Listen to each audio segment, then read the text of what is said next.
मत्ती रसूल की इंजील उसका 24वां बाब 45वीं आयत से 51वीं आयत तक हम पढ़ेंगे।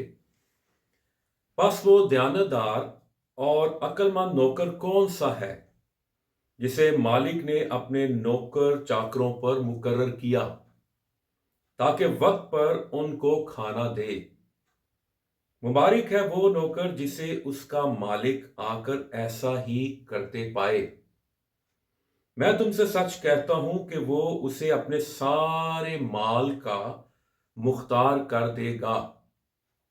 लेकिन अगर वो खराब नौकर अपने दिल में यह कहकर कि मेरे मालिक के आने में देर है, अपने हम खिदमतों को मारना शुरू करे और शराबियों के साथ खाए पिए, तो उस नौकर का मालिक ऐसे दिन के वो उसकी राह ना देखता हो और ऐसी घड़ी के वो ना जानता हो आ मौजूद होगा और खूब कोड़े लगाकर उसको रियाकारों में शामिल करेगा। वहां रोना और दांत पीसना होगा। आमीन। अजीजों, हम आमदे सानी के हवाले से आज गुफ्तगू करेंगे और ये एक तमसील है जो खुदावंद यीशु मसीह ने बयान की। और आज हम देखेंगे, इस आयत पर गौर करेंगे कि 46वीं आयत, मुबारक है वो नौकर जिसे उसका मालिक आकर ऐसा ही करते पाए। और फिर 48वीं आयत में लिखा है, लेकिन अगर वो खराब नौकर अपने दिल में ये कहकर कि मेरे मालिक के आने में देर है, मेरे मालिक के आने में देर है, my master is delaying his coming. और जो डिले है, मालिक के आने में जो देर है, ये इससे क्या साबित हो रहा है? मालिक ने तो अपने टाइम पे आना है। मालिक कौन है? खुदावंद यीशु मसीह। लेकिन इस तमसील में नौकर का रवैया क्या है, नौकर का बिहेवियर क्या है? और लिखा है 45वीं आयत में, बस वो दयानतदार और अक्लमंद कौन सा है जिसे मालिक ने अपने नौकर चाकरों पर मुकर्रर किया। अब मालिक ने उसे दयानतदार समझते हुए और अक्लमंद समझते हुए उसे मुकर्रर किया है।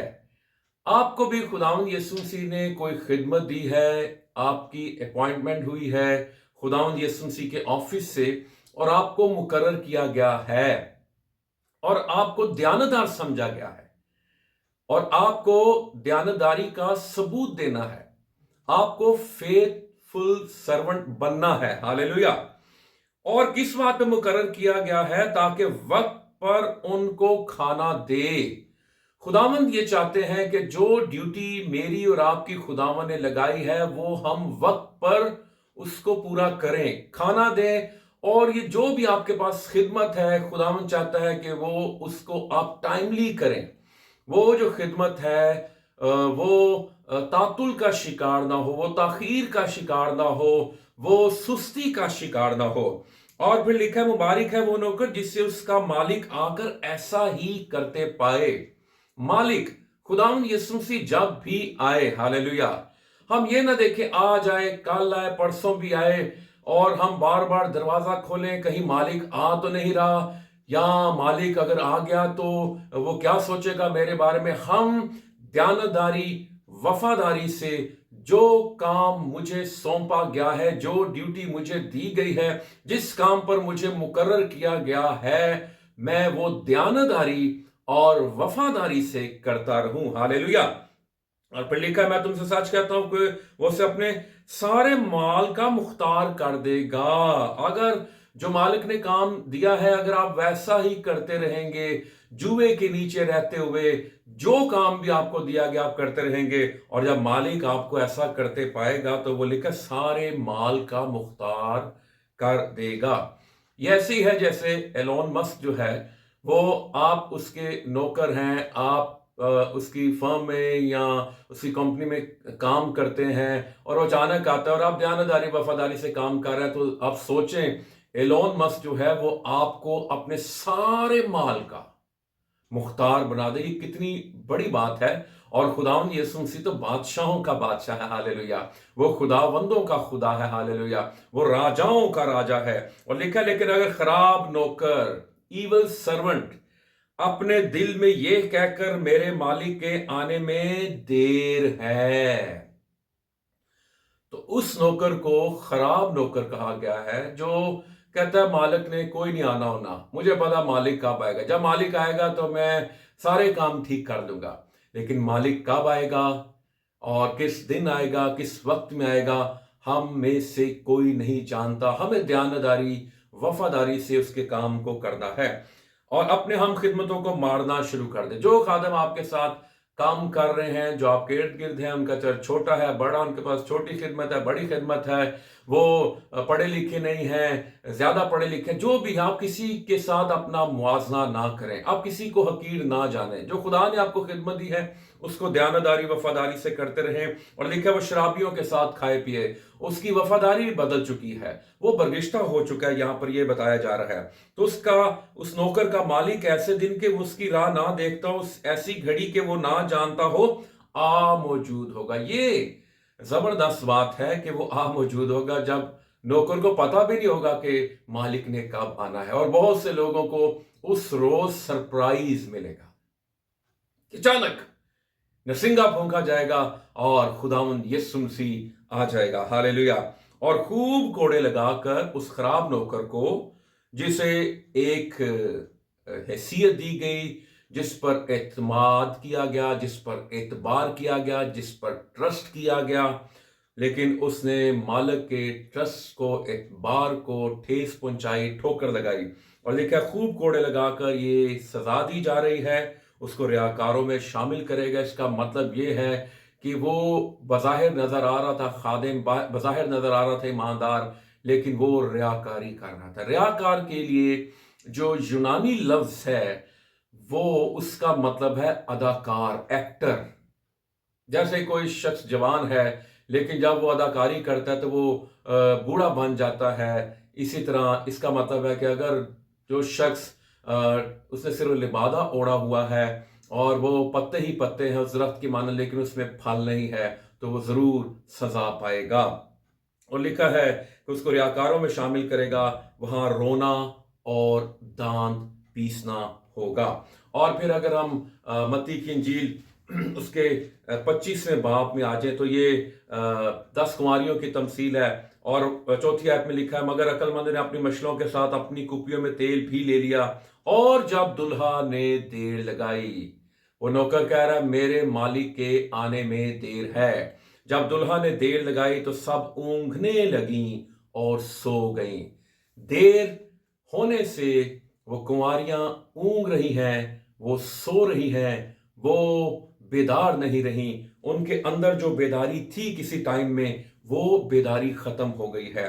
پھر ایک اور حوالہ پرانے عہد نامہ میں سے خروج کی کتاب اس کا 32واں باب پہلی آیت. اور لکھا اور جب لوگوں نے دیکھا کہ موسیٰ نے پہاڑ سے اترنے میں دیر لگائی.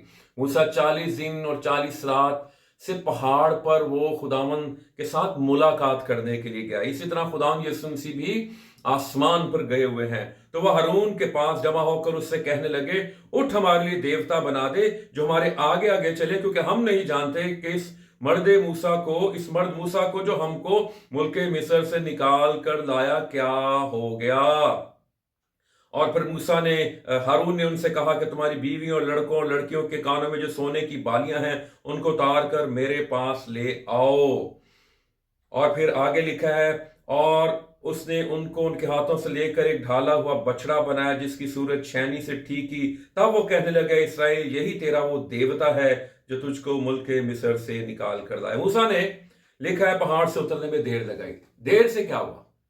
بنی اسرائیل قوم جو تھی وہ مایوسی، بے چینی، اضطراب، تذبذب کا شکار ہو گئی. اور وہ ہارون کے پاس آتے ہیں اور کہتے ہیں ہمارے لیے بچڑا بنا دے. آج بھی یسوع مسیح کے آنے میں دیر ہے، لیکن ایماندار کی کیا حالت ہے، میری کیا حالت ہے، آپ کی کیا حالت ہے؟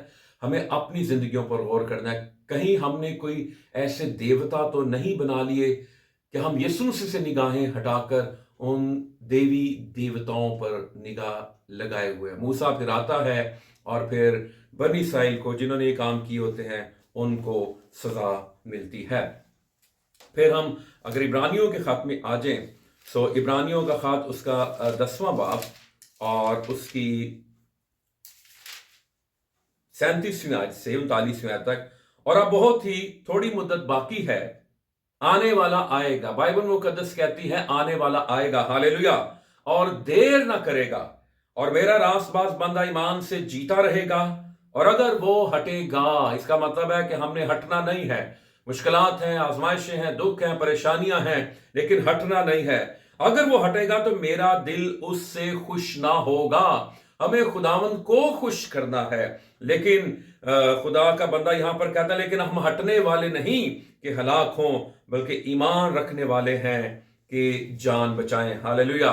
और आखिरी वाला हम देखेंगे दूसरा पतरस उसके 3 बाब की 9वीं आयत, खुदावंद अपने वादे में देर नहीं करता जैसी देरबाज लोग समझते हैं, बल्कि तुम्हारे बारे में तहम्मुल करता है, इसलिए कि किसी की हलाकत नहीं चाहता, बल्कि ये चाहता है कि सब की तौबा तक नौबत पहुंचे। लेकिन खुदावंद का दिन चोर की तरह आ जाएगा। खुदावंद अगर जो डिले कर रहा है, देर कर रहा है, वो इसलिए कि अगर किसी शख्स ने तौबा नहीं की, वो तौबा कर ले, खुदावंद के पास आ जाए। और अगर कोई तौबा कर चुका है लेकिन वो अपनी असली जगह पर नहीं है, अपनी असली हालत में नहीं है, वो गिर गया है, तो उसके लिए भी मौका है कि वो अपनी बरगश्तगी से निकल आए, वो नीम गर्मी से निकल आए, वो ठंडेपन से निकल आए और सरगर्म होकर वो खुदावंद की खिदमत करे। खुदावंद आप सबों को बरकत दे, आमीन।